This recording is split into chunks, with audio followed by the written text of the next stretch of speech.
सो ईशान, हमने last class में क्या डिस्कस किया था? सर हमने प्लेन हेमिस्फीयर का सेंटर ऑफ मास निकाला था 4r/3π।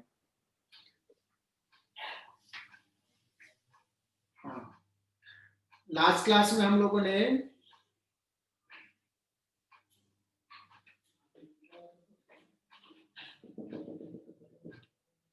सेमी सर्कुलर रिंग का हाफ रिंग का सेंटर ऑफ मास निकाला, which was 2r/π।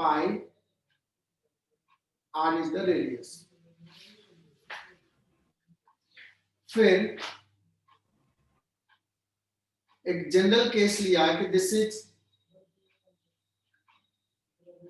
Any arc which is subtending angle theta naught. इसका सेंटर ऑफ मास इस लाइन पे होगा, बाइसेक्टर पे होगा, और कितना डिस्टेंस पे होगा? r।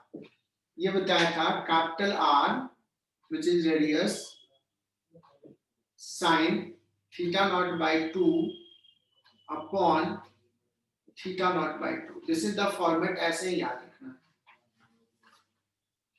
ये दो फॉर्मूला ध्यान में रखना है, इसी का ये स्पेशल केस है।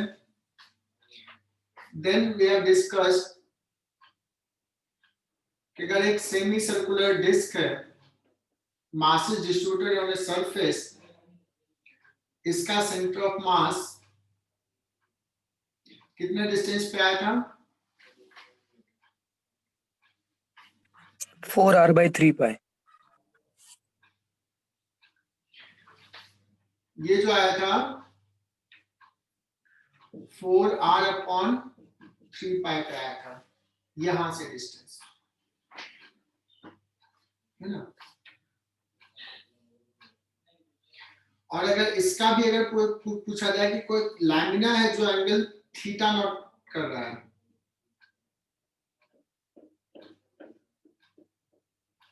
एक लैमिना है, इसका सेंटर ऑफ मास जो मैंने पिछले क्लास में दिखाया नहीं था, बट यू कैन गेस क्या होगा।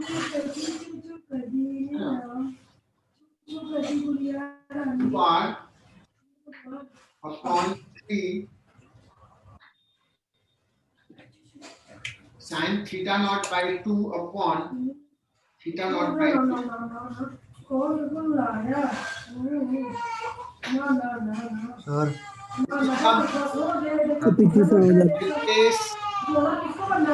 किसी का माइक ऑन है? नहीं, आना शुक्ला का ये था।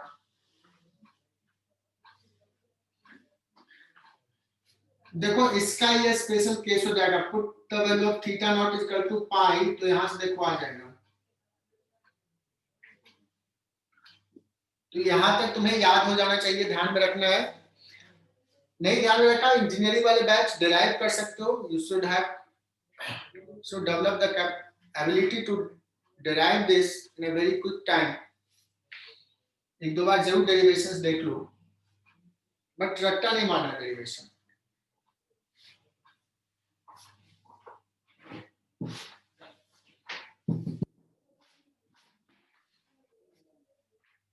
आगे बढ़े इससे। हाँ sir.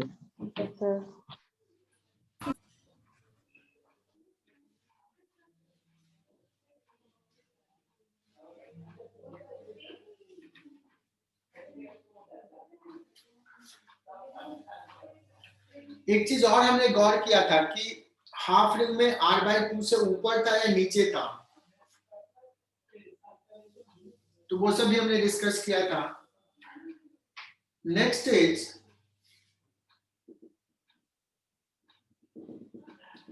Centre of mass of A hollow hemisphere।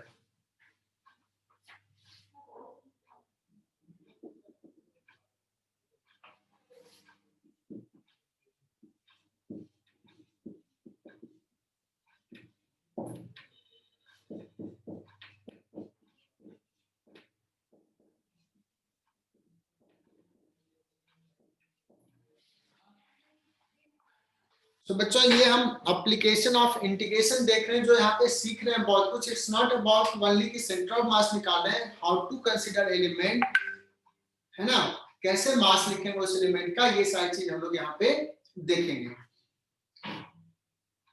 तो एकदम अच्छे से समझना।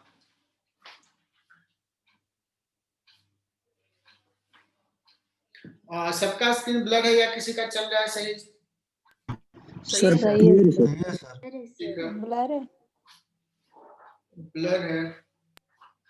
नहीं सर सही।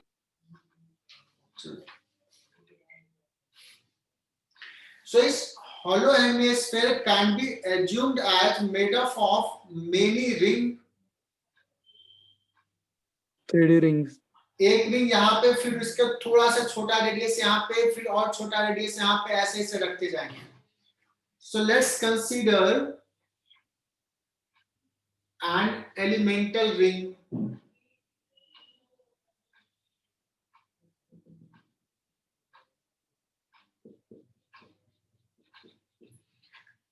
At position theta,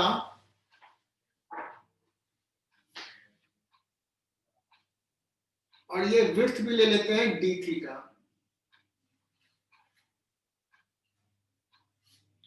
ओके, ये काइनेमेटिक्स में भी हुआ था ना? Yes sir. काइनेमेटिक्स में भी बताया था, जब इंटीग्रेशंस का एप्लीकेशन में भी मैंने पढ़ा होगा कि एरिया ऑफ द हेमिस्फीयर निकालो, area of the sphere, 4πr² रट्टा मारे हो, तो मैं भी उसलिए वहां पे सिखाया था, कहा था कि हम ऐसा फिर सिखाएंगे, तो सीखते जाओ, एक दो बार और लेंगे, लेकिन आगे फिर थोड़ा सा फास्ट चलेंगे। So this is elemental ring. ऐसे ऐसे बहुत सारे रिंग से पूरा हेमिस्फीयर बना है। तो मैं लिखता हूं यहां पे,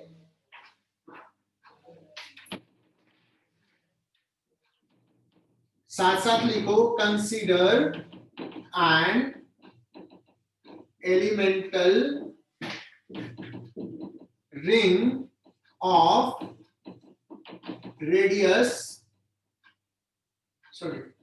metal ring at angle theta and of angular width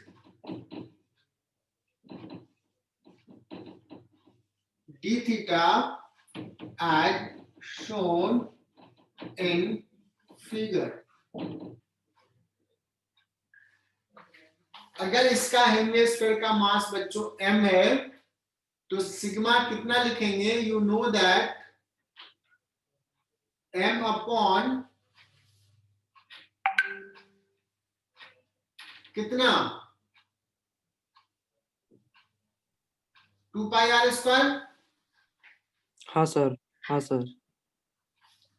4πr² पूरे स्फीयर का surface area.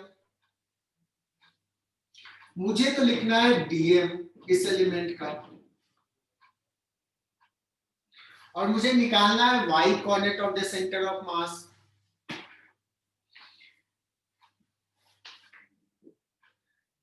So to find dm, we will write sigma into surface area of the element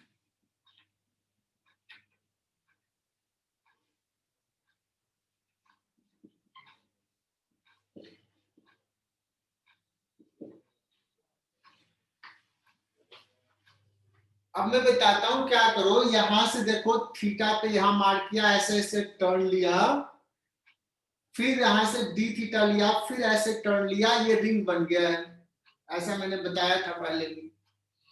अब जो ये मार्क है उससे ब्लेड लो और ब्लेड से ऐसे कट करो एक सर्कल पे, फिर डी थीटा ऊपर ले गए, फिर से कट किया, and then pull this ring out.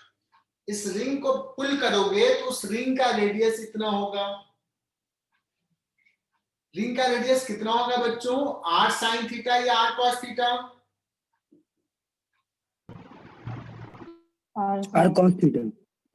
तो ये जो रिंग बाहर आया है, उस रिंग को फिर से एक जगह ऐसे कट कर दो और इसको ओपन कर दो। You will find A strip. Strip कितने लेंथ का? 2π का, मतलब 2π into r cos थीटा का। आई होप के समझ में आ रहा होगा. What is width of the ring? R D theta. So ये जो विड्थ है वो है R D theta. So area कितना हो जाएगा? Length into width 2 pi R cos theta into R D theta. क्या ये बात समझ में आई? DM Yes, sir. आना शुक्ला, क्या डीएम एलिमेंट का मास लिखने में दिक्कत?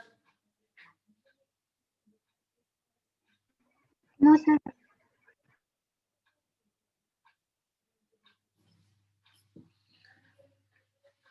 बच्चों नाउ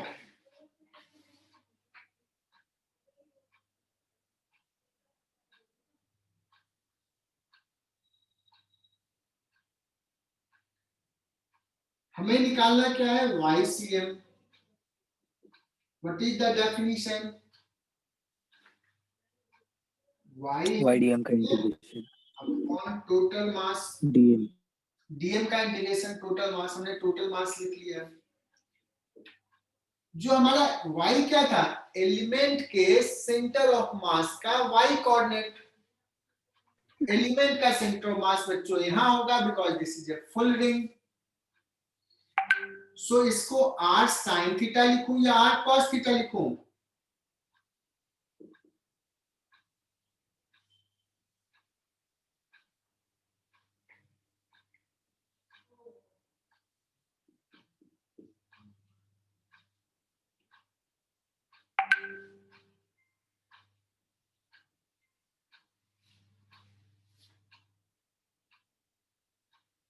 इसी को इंटीग्रेट करना है बच्चों. Divide by capital M. Sigma into 2 pi are square M हो जाएगा. तो ये और ये चला जाएगा.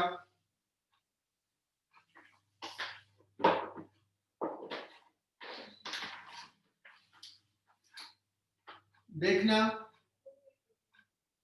सिग्मा इंटू 2 पाई आर और M चला गया. बचा कितना? R sin theta sine theta cos theta.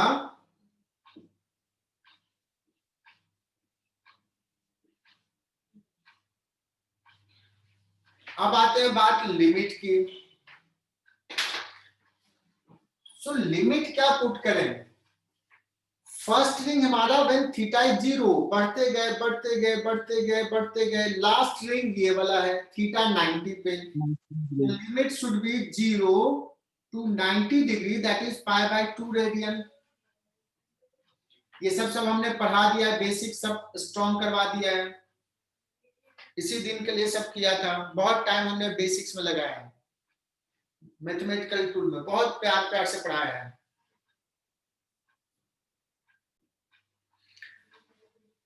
अब हाउ टू इंटीग्रेट दिस? तो किसी को ऐसे लिखने आता है क्या? इसको साइन 2 थीटा और 1/2 लिख लेता हूं. 1/2 और 2 से मल्टीप्लाई कर लिया.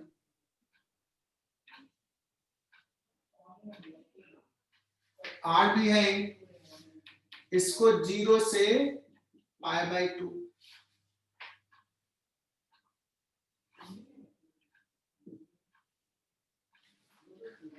सो R/2 साइन 2 थीटा का इंटीग्रेशन क्या होता है बच्चों? Minus cos 2 theta upon 2. Limit is 0 to π/2. R/4 2 ले लिया. cos π/2 माइनस साइन है तो पहले 0 पुट कर लेता हूं. cos 0 1 माइनस cos π हो जाएगा वो भी -1. माइनस माइनस प्लस हो जाएगा. So answer is R/2.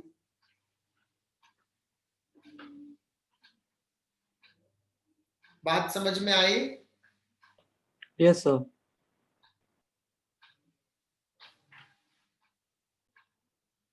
सो बच्चों ये रेडियस कैपिटल आर है इसका, और सेंटर मास r/2 पे होता है, ठीक है। If you consider now solid hemisphere, can I give video कि सॉलिड हेमिस्फीयर का कैसे कंसीडर करेंगे। मैं स्क्रीन थोड़ा ब्लर सा है पूरी। बता देता हूँ। स्क्रीन ब्लर है, तेरा स्क्रीन ब्लर हो गया। स्क्रीन ब्लर है। In case of solid hemisphere, solid hemisphere, इसको kindly assume that this is made up of many discs. Yes sir. तो क्या करते हैं, कैसे डिस्क लेते हैं, एक काम करते हैं, यहां से h हाइट ऊपर चले जाते हैं और एक ऐसे डिस्क कट करते हैं और फिर थिकनेस dh का,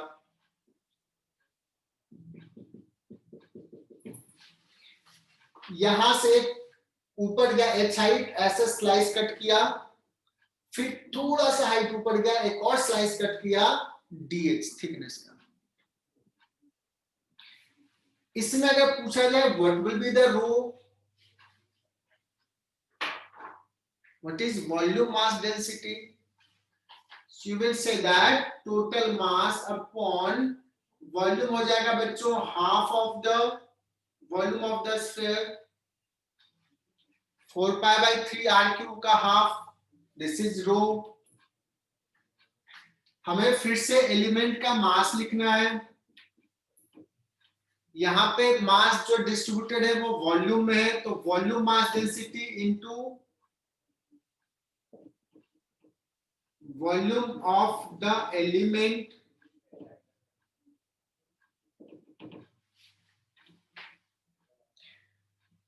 what will be the volume of the element, तो वॉल्यूम डिस्क है, तो डिस्क का एरिया, मान लो ये रेडियस सपोज बच्चों r है, तो पाई r² हो गया base area into thickness dh।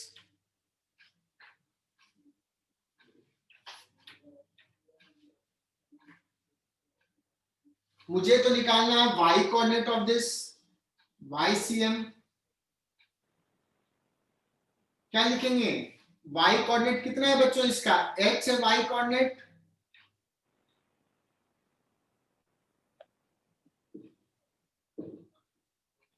इस डिस्क का सेंटर ऑफ मास यहाँ है h into dm।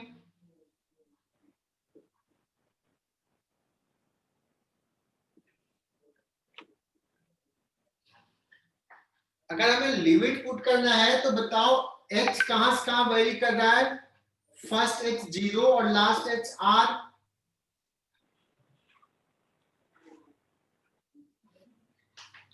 But there is some difficulties here, rho तो कांस्टेंट है बाहर आ जाएगा, पाई बाहर, बट h भी है r भी है, so we need to replace r in terms of h because एक ही वेरिएबल के टर्म में इंटीग्रेशंस करना जानते हैं। तो बच्चों ये हो गया capital R, so what is the relations between small r और h में, पाइथागोरस पाइथागोरस थ्योरम, बहुत बढ़िया। √r² माइनस, सो रो इनटू पाई बाहर, स्मॉल r² को लिख लेंगे कैपिटल R² माइनस h², एक और h है, फिर dh, इसका इंटीग्रेशन 0 से r अपॉन टोटल मास। ये रो का वैल्यू पुट करोगे तो ये मास चला जाएगा, एंड इसका आंसर तुम लोग मुझे मैसेज करना कितना आता है, यहां से क्या डिस्टेंस पे है।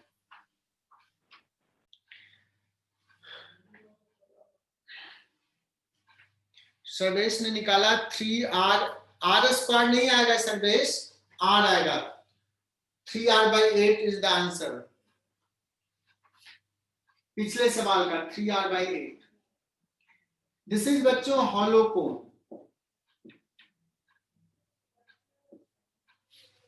This is hollow cone, that means mass कहां डिस्ट्रीब्यूटेड है, सरफेस पे. Let's this height is h, radius is r, where the center of mass will be. तो मैं इसको सॉल्व नहीं कर रहा हूं, मैं सिर्फ आंसर बता दे रहा हूं. जिसको मन करे वो ट्राई करना. आंसर इज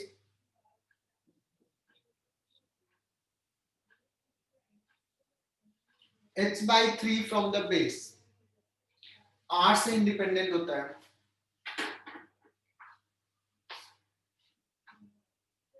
बट यही अगर सॉलिड कोन होता है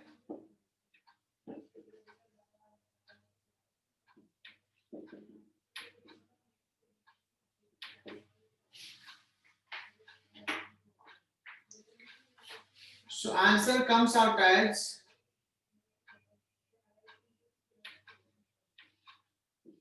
h/4. मतलब इसमें थोड़ा ऊपर है और इसमें थोड़ा और नीचे है. h/4, h/3 थोड़ा ऊपर रहेगा, उससे नीचे. ये छोटा क्वांटिटी. अब बच्चे कंफ्यूज हो जाते हैं कि किसमें h/3 है और किसमें h/4 है. तो मैं इसका एक आइडिया बताता हूं. बच्चों अगर सॉलिड कोन में देखो तो नीचे बेस में ज्यादा मास है. सो ज्यादा मास है इसलिए सेंटर ऑफ मास थोड़ा नीचे होगा. तो सॉलिड में थोड़ा नीचे, मतलब h/4 सॉलिड का और दूसरा h/3 उसका. याद रह जाएगा. Yes sir. बात बोल. याद रह जाएगा ये कॉन्सेप्ट. यही आइडिया उसमें भी है. हॉलो हेमिस्फीयर में भी. हॉलो हेमिस्फीयर में मास कहां पे है, r/2 पे सेंटर ऑफ मास है. लेकिन अगर सॉलिड हेमिस्फीयर का भी किसी ने डिस्कस सॉल्व किया तो ये आता है 3r/8. 3r/8 मतलब ये r/2 से नीचे है कि नहीं. 3r/8 yes sir. r/8 होता है तो r/2 होता है, तो उससे नीचे. मतलब सॉलिड में नीचे थोड़ा मास. वैसे ही यहां भी रहेगा. So you can remember how to derive this. अगर कोई डिराइव करना चाहेगा तो इस केस में एक ऐसे ले लेगा, एक L लेंथ पे एक DL लेंथ का एक ऐसे रिंग लेगा, है ना.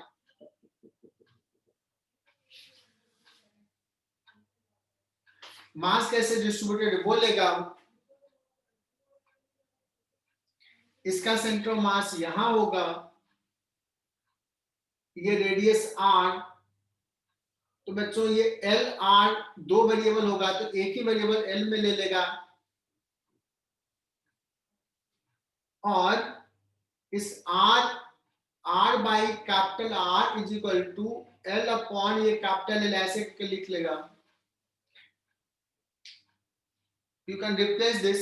अब इसको हम अभी नहीं कर रहे हैं, सेंटर ऑफ मास में नहीं कर रहा हूं मैं. रिजल्ट बता दिया, बट मोमेंट ऑफ इनर्शिया करूंगा तो उस केस में मोमेंट ऑफ इनर्शिया में इसको डिराइव कर दूंगा, है ना. तो हमारा टाइम बच जाएगा. मोमेंट ऑफ इनर्शिया रोटेशन में इसमें एलिमेंट लेने के कैसे कैसे करूंगा ये सब बताऊंगा. Before that you can try by yourself. Solid कोन के लिए जब डिस्कस करना है तो क्या लेना पड़ेगा, डिस्क मारना पड़ेगा.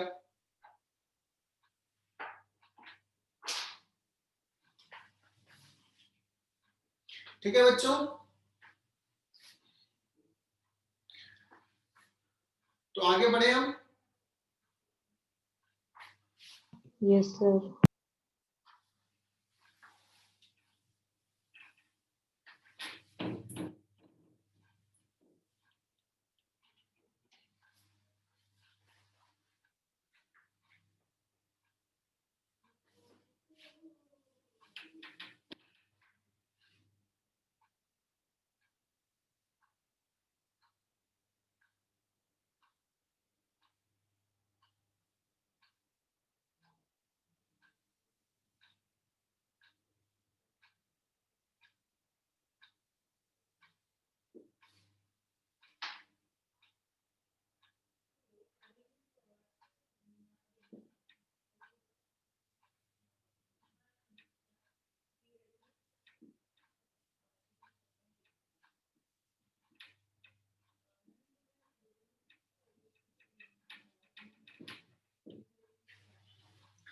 बच्चों एक वायर फ्रेम लिया, एक सेमी सर्कुलर वायर है और एक स्ट्रेट वायर है, इसका रेडियस सपोज r है, पूछा है सेम लीनियर मास डेंसिटी का ये वायर फ्रेम है, where the centre of mass will be, है ना।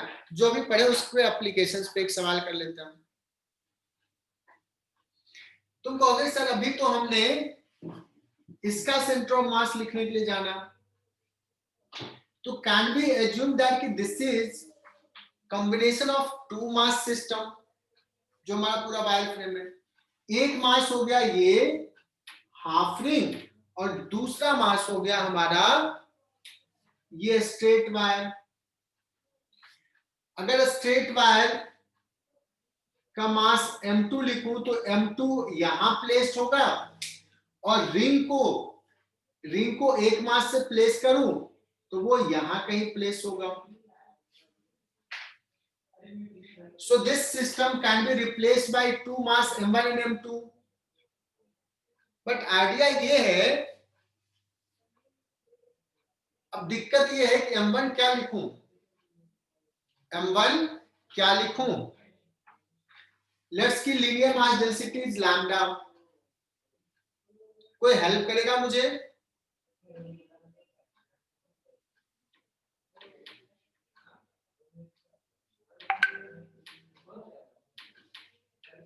कोई नहीं हेल्प करेगा m2 लिखने में? pi by 2r, pi into 2r. m1 लिख लिया, m2 लिख लिया, बट मुझे तो निकालना है सेंटर ऑफ मास। पूछेगा कि सेंटर ऑफ मास यहां से कितना डिस्टेंस पे है, where is the centre of mass. So YCM is equal to क्या हो जाएगा बच्चों, इसी को ओरिजिन ले लेते हैं, m2 into 0 plus m1 into what,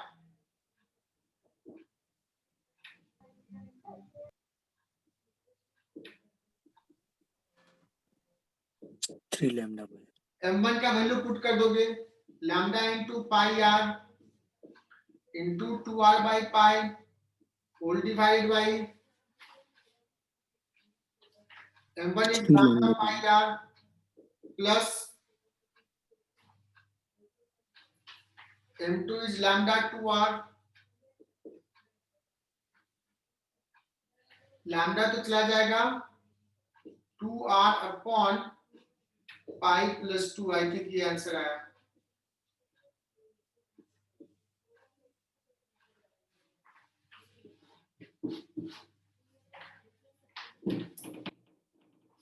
sir अब मत करना, 1 मिनट। बच्चों एक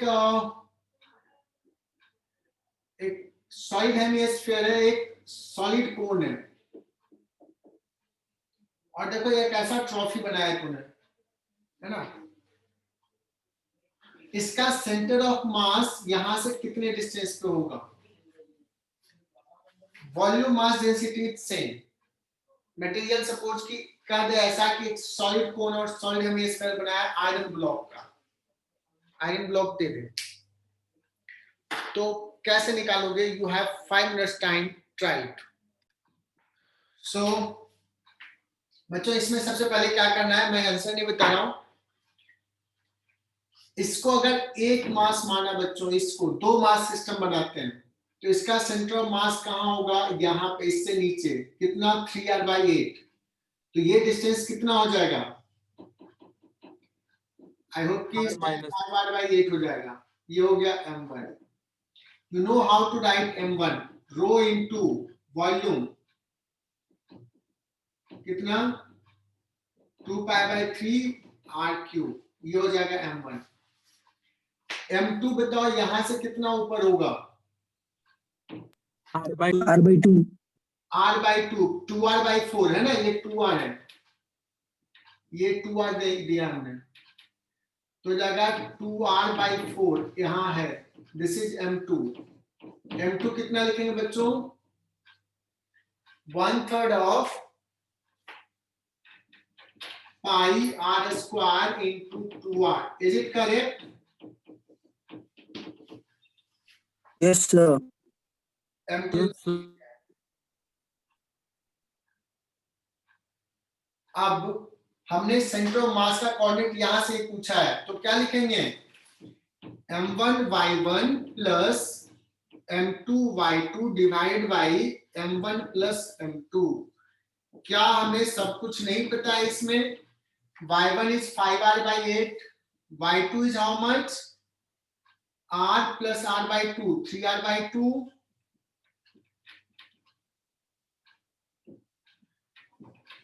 m1 m2 भी हमने लिख दिया।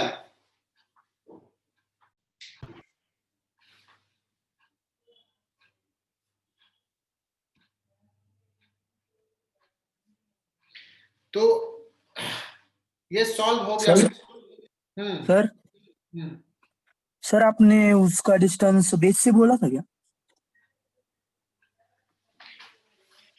बेस से बताया था ना कितना? नहीं सर, वो नहीं, मतलब आपने क्वेश्चन में क्या पूछा था, वो मतलब ग्राउंड से मैंने पूछा था पूछा क्या था सेंटर ऑफ फाइंड मास के? Distance of centre of mass of the system from surface. Okay sir. यहाँ से कहीं से डिस्टेंस तुम यहाँ से बताना चाहोगे तो इसका नीचे होगा, इसका ऊपर। सर मैंने m1 से बता दिया। कोई बात नहीं, m1 से बता दो, तो अगर सरफेस से पूछा है तो सरफेस से बता दो। Is it okay?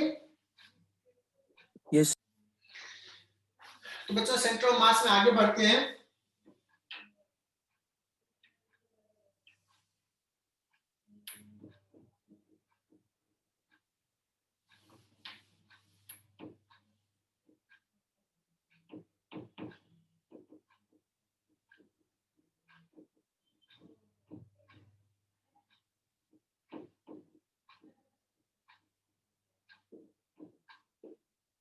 बच्चों ये हाफ डिस्क से भी कम है, मतलब ऐसा है।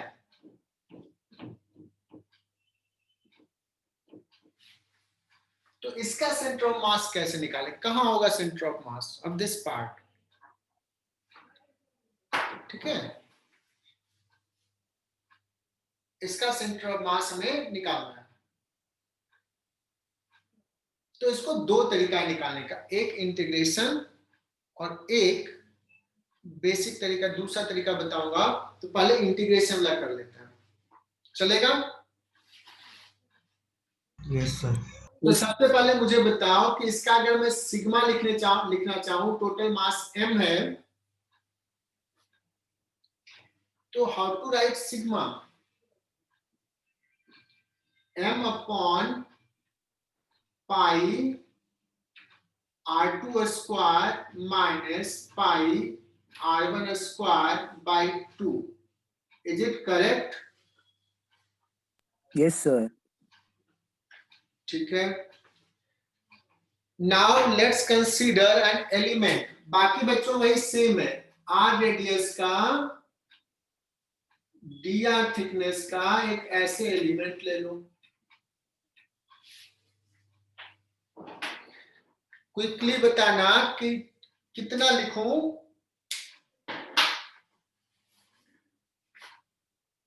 dm विल बी सिग्मा का वैल्यू बाद में पुट करेंगे, सिग्मा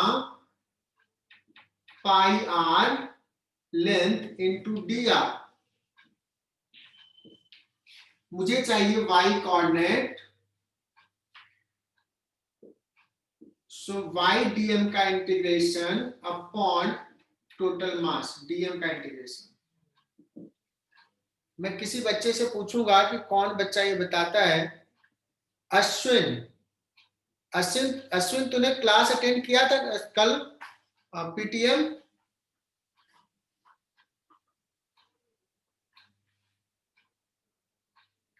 अश्विन तूने पीटीएम अटेंड किया था क्या? ठीक है, ये बता सकते हो कि y कितना होगा इसका, इस एलिमेंट का y coordinate centre of mass का? 2 स्मॉल r by pi। हाँ बहुत बढ़िया, तो सही बताया, 2r अपॉन पाई, चूंकि ये सेमी सर्कुलर रिंग है, into dm sigma pi r dr। इसको इंटीग्रेट करेंगे, लिमिट कहां से कहां पुट करें बच्चों? 0 to जैसे R2 हाफ डिस्क का निकाला था Zero वो to- निकाला है, बट नहीं लिमिट सर, चेंज हो जाएगा, limit will be R1 to R2 0 to pi. R1 to R2 R1 to R2 बाकी सब everything is same. That means semi circular disc का निकालने का रिपीट हो रहा है, सिग्मा बाहर 2 R और R। कहीं एक और कुछ छूट रहा है क्या?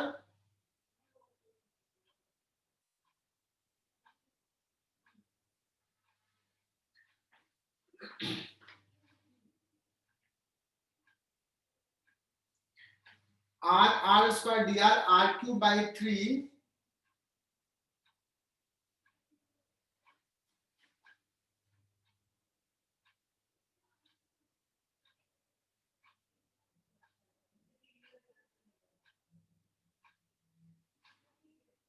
है ना।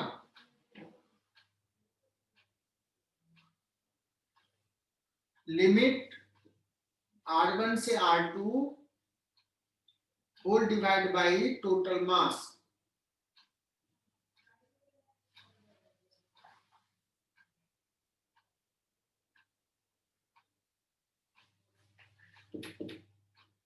सिग्मा का वैल्यू पुट कर दोगे, सिग्मा का वैल्यू हो जाएगा 2m/a, तो हो जाएगा 4 upon pi R2 square minus R1 square.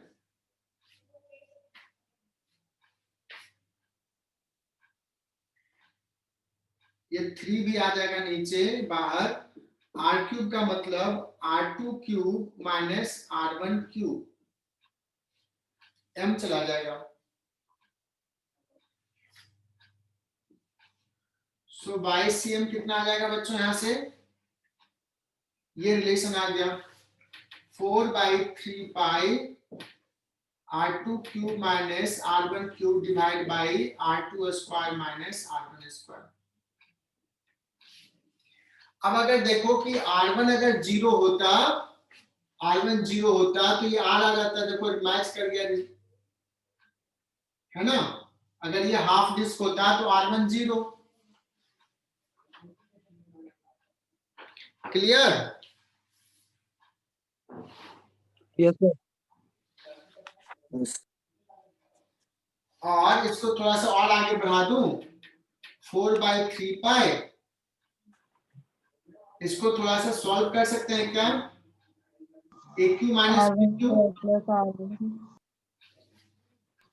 R1 R2 plus R2 का square upon R1 plus R1 minus R2। ये सही लिखा है क्या?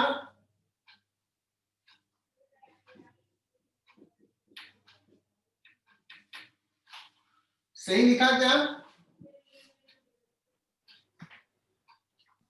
सर वो 2 आएगा ना क्यूब की जगह तो, अच्छा R1 का क्यूब।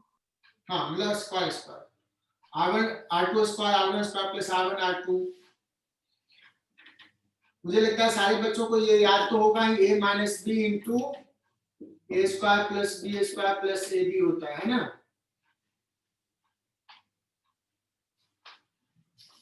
अब एक चीज बताता हूं, देखो इसमें कितना सारा इंफॉर्मेशन इसमें।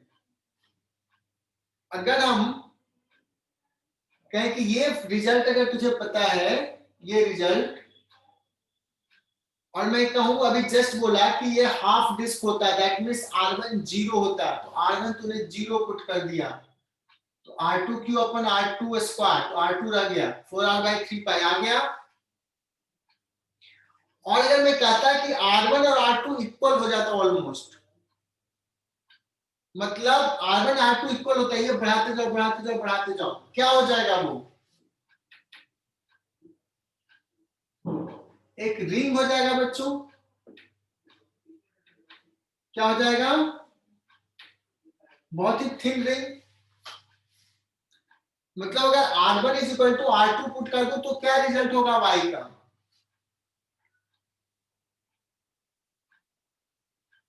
क्या R1 is equal to R2 इसमें पुट करूं कि R1 is equal to R2 इसमें पुट करूं?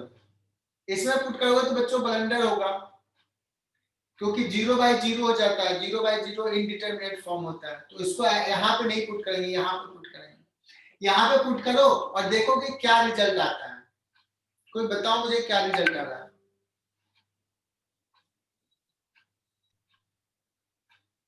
किससे मिलता जुलता दिख रहा है? रिंग वाला, सेमी सर्कुलर रिंग।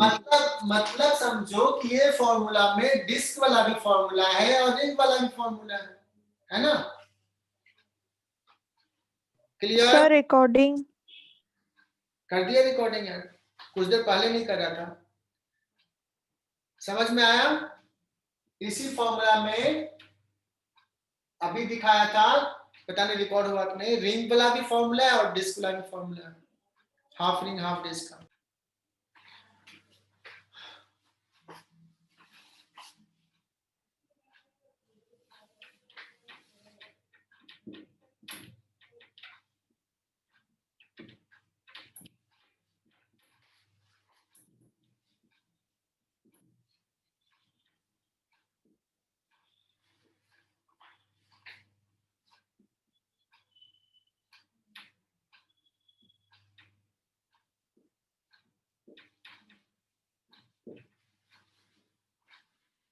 बच्चों अब हम कुछ ऐसे केसेस लेते हैं जहां से कोई यूनिफॉर्म बॉडी था और उसमें से कुछ पार्ट हमने बाहर निकाल दिया, कट कर दिया, तो बचे हुए पार्ट का सेंटर ऑफ मास कहां होगा ये निकाल। इसको भी पढ़ाने का दो तरीका होता है।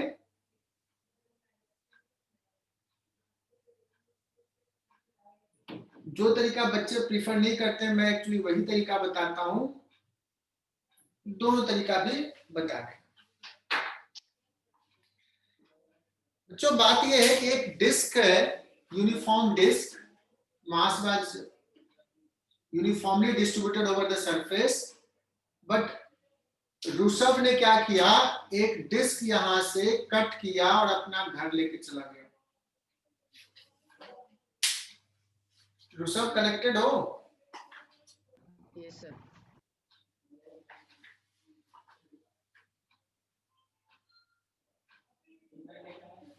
मतलब हमारा जो मास, बॉडी में मास बचा है वो तो इतने पार्ट नहीं है,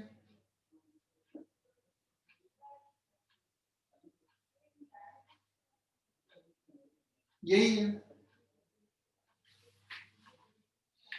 मान लो कि इसका सरफेस मास डेंसिटी सिग्मा है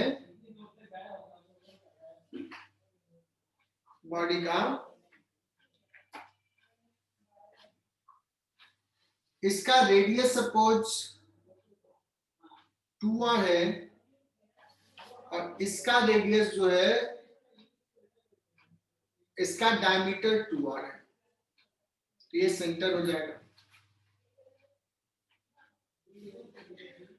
कैन यू गेस कि इसका सेंटर ऑफ मास किधर होगा, सी के राइट या सी के लेफ्ट?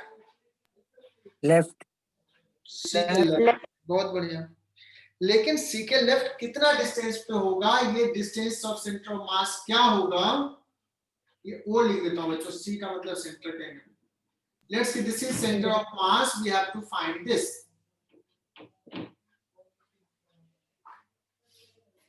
ओके, E/3 तो इसका टेक्निक मैं बता रहा हूं जो मैं पढ़ाता हूं। आज बच्चे बड़ा एग्जिट हो जा रहे हैं, नेट का प्रॉब्लम है क्या? Yes sir. हाँ सर। तो बच्चों इसको कैसे सॉल्व करते हैं ये डिस्कस कर रहा हूं मैं एक काम करता हूं बच्चों, इसको सॉल्व करने का एक तरीका होता है कि नेगेटिव मास मानना, कि ये पूरे को मान लो कि पूरा डिस्क एक हो गया और दूसरा इतना बड़ा डिस्क नेगेटिव मास का है, बट मैं ये कॉन्सेप्ट नहीं बताना चाहता हूं बिकॉज नेगेटिव मास होता नहीं है।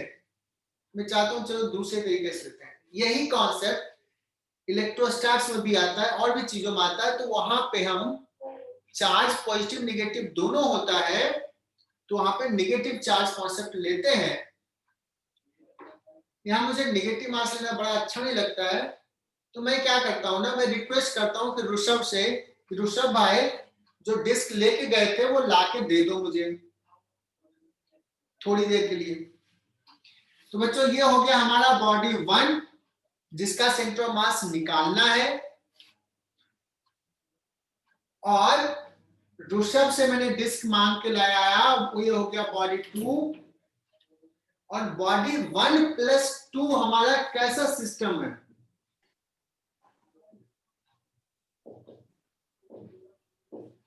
Sphere. Full disc, complete disc, हाँ सर, डिस्क। कंप्लीट डिस्क ना। बॉडी 1+2 सिस्टम का सेंटर ऑफ मास कहाँ है? सेंटर। सेंटर। सेंटर ओ पे है कि नहीं?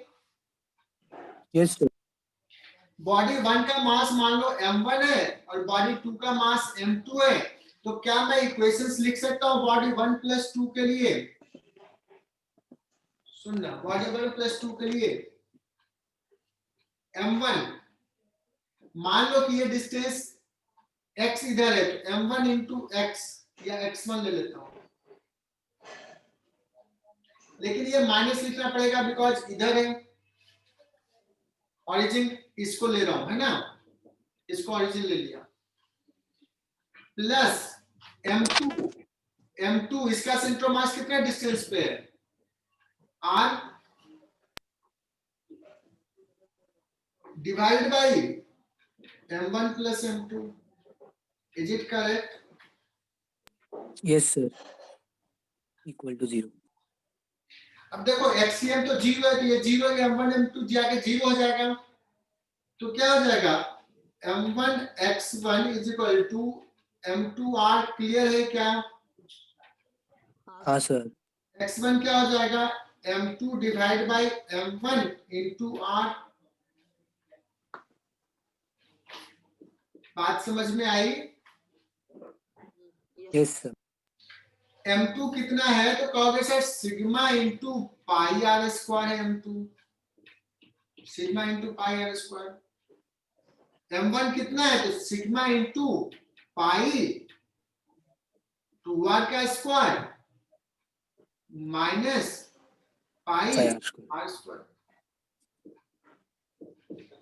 सो ये कितना आ जाएगा? ये 3r स्क्वायर हो जाएगा। So answer is r/3। मतलब यहां से r/3 इधर है।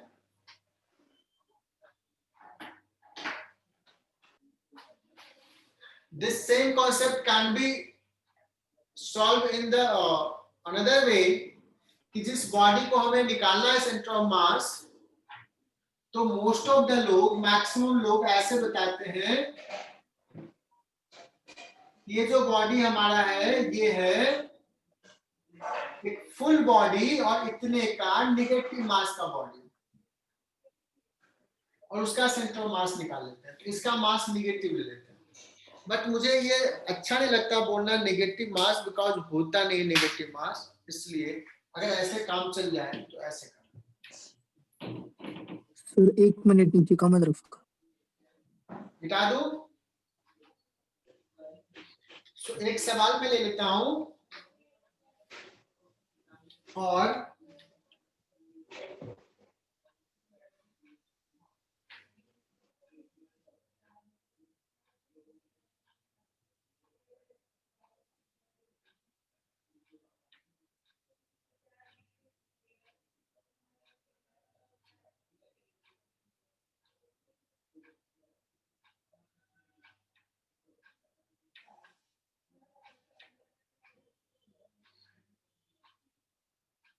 बच्चों मुझे इसका ना सेंटर ऑफ मास ढूंढना है इस सिस्टम का। एक स्क्वायर प्लेट था, इस बार समर्थ भाई ने एक हाफ डिस्क निकाल के लेके चले गए।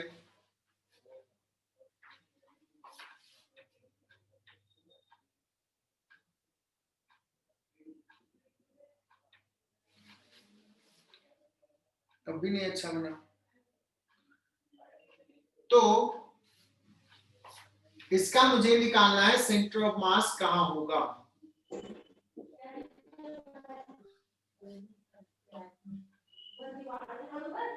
क्या कोशिश करोगे तुम लोग? From a square plate a half disc is cut out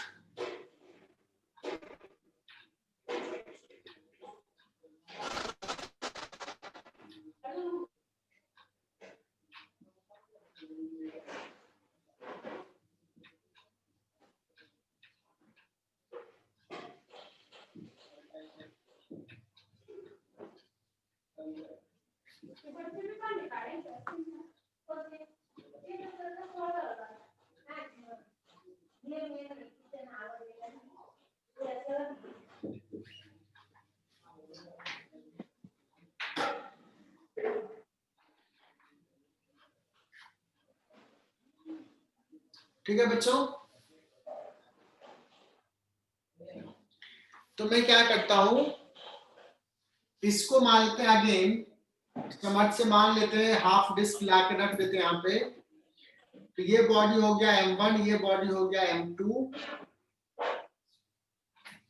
और सेंट्रल मास मान लेते हैं कि इसका जिसका निकालना वो सपोज यहाँ से x1 डिस्टेंस पे है, this is central mass of the body 1। Okay, इसी को ले लें, 1+2 सिस्टम का सेंट्रल मास पता है कहां पे है, यहाँ पे एक्सियम 0 है ना। तो मैं डायरेक्टली लिखूं m1 into x1 that is equal to m2 into इसका सेंट्रल मास कितना होगा, a/2 minus a/5। Is it correct?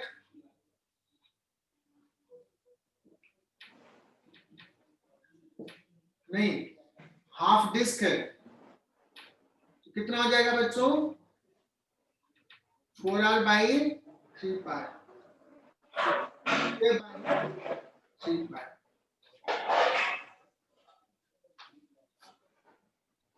बस सॉल्व कर दो, बाकी तो आता ही है, एक सॉल्व कर लो। कॉम्प्लिकेटेड है, आसान तो होगा नहीं।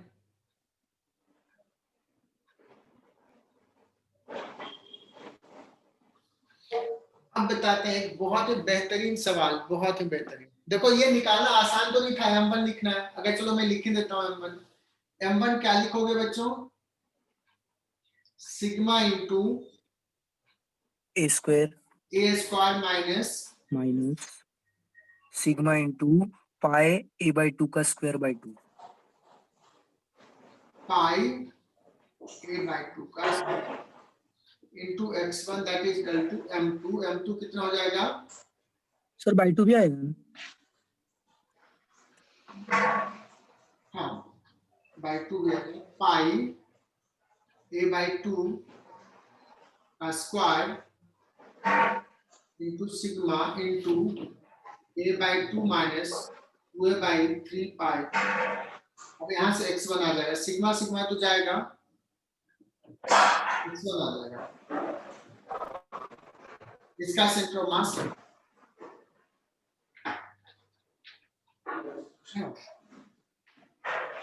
अब मान लो समझ से तूने मांग के लाया था ये डिस्क, और किसी को आइडिया लगा कि यार ये डिस्क को ना ऐसे कनेक्ट कर दो,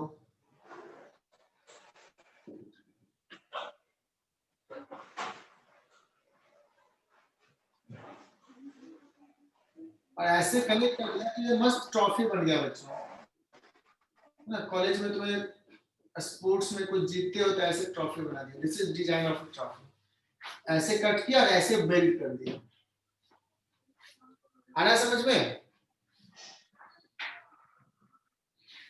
अब अगर पूछा जाए कि सिस्टम का सेंटर मास बताओ, इस सिस्टम का सेंटर ऑफ मास कहाँ है, तो तुम कहोगे सर इसका सेंटर ऑफ मास तो हमने निकाला था, इससे कुछ डिस्टेंस पे है, फिर इसका मास लिखो, इसका भी सेंटर ऑफ मास यहाँ पे है, फिर m1 x1 m2 x2 सब करोगे, क्योंकि यही निकालना बहुत टफ है, बहुत कॉम्प्लिकेटेड है ना। वो फंस गया। और एक बहुत ही बेहतरीन बताता हूँ कॉन्सेप्ट, हमने बताया था बच्चों डेल्टा XCM, बहुत ही बेहतरीन सवाल है, इसको एकदम स्टार मार्क कर लेना। m1 डेल्टा x1 प्लस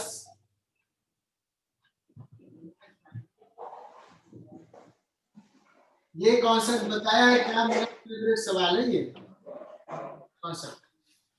और ये सवाल में पूछा गया कि यहाँ से हाफ डिस्क कट किया और ऐसे करके ऐड कर दिया है, तो इसका सेंटर ऑफ मास बताओ। सुनना बच्चों, सर बहुत आवाज आ मैं क्या करता हूँ, ये बॉडी 1, किसी का अनम्यूट है क्या? साक्षी अनम्यूट है, म्यूट कर रहा हूँ।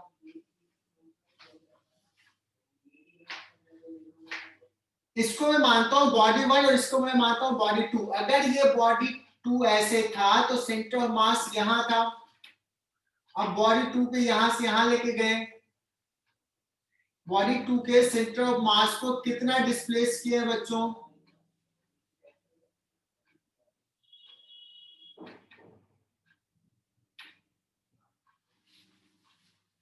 इतना ही किया ना? बॉडी 2 का सेंटर ऑफ मास पहले यहां था, अब यहां चला गया, मतलब ये 4r/3π, ये 4r/3π, 2 टाइम्स ऑफ 4r/3π, मतलब 2 into 4, r कितना? a/2 times of 3π, that means 2 गया, दैट मींस 4a/3π। कहने का मतलब m1 बॉडी के सेंटर ऑफ मास को नहीं चेंज किया, m2 बॉडी के सेंटर ऑफ मास यहां से यहां चेंज हो गया, तो डेल्टा XCM कितना हो जाएगा? मतलब बॉडी का सेंटर ऑफ मास यहां से कितना दूर चला जाएगा? तो m1 into 0 प्लस m2 का मास कितना हो जाएगा? सिग्मा इंटू पाई a/2 का स्क्वायर बाई 2 इंटू x2 देखना 4a/3π delta x2 divided by total mass sigma into a square, sigma into a square the total mass m1 plus m2, sigma sigma जाएगा, पाई पाई जाएगा, और देखो कितना बहुत ही सुंदर सा रिजल्ट आ रहा है, a स्क्वायर जाएगा a/3। 3। समझा क्या? हाँ सर। a/3, हाँ सर। a/3 शिफ्ट हुआ है, मतलब यहां से a/3 इधर गया है, दैट मींस अगर यहां से पूछेगा तो a/2 माइनस a/3।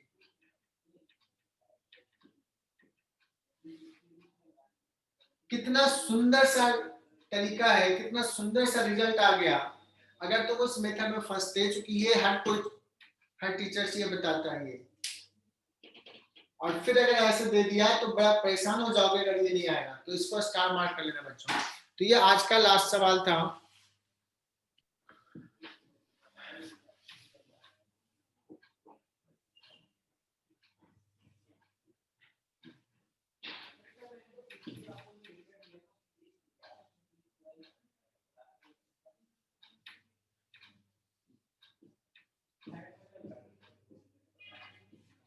नेक्स्ट लिखो centre of mass of A triangular plate, centre of mass of A triangular plate.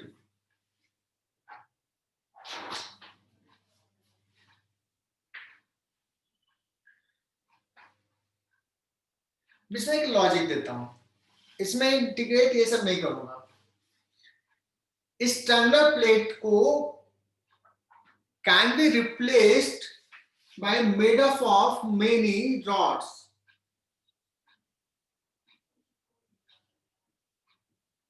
बहुत सारे ऐसे ऐसे रॉड से बना हुआ,